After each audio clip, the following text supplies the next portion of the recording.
我只做梦，要女结婚只报告，过了尊主做梦，要女结婚结公梦，教到头五古正到这讲，但是适合女的里头了。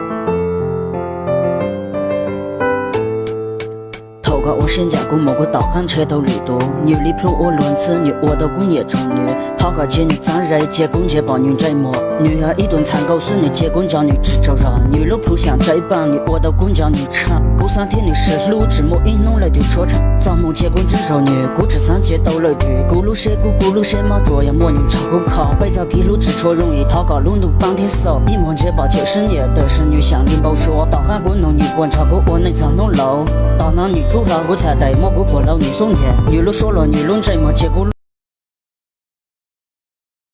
Nhiều thằng cứ nói, ơi sao con gái mày xấu vậy? Xin lỗi bạn, đó là người phụ nữ của tôi chứ không phải là người phụ nữ của bạn. Người phụ nữ của tôi tuy xấu trong mắt mọi người nhưng đẹp trong mắt của tôi. Tôi cũng như bạn, bạn cũng như tôi. Vậy tại sao tôi không quen những cô gái đẹp như bạn?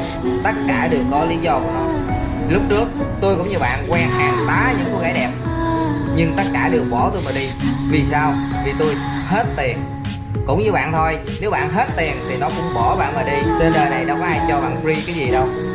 Đâu nhất thiết là phải xe này, xe kia, điện thoại này, điện thoại kia mới có thể có một tình yêu. Xin lỗi bạn, 10.000 2 ly nước mía có thể tạo nên một cuộc tình.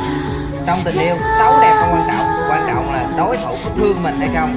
Với trong tình yêu, bạn tìm người thương bạn chứ bạn không bao giờ tìm người bạn thương.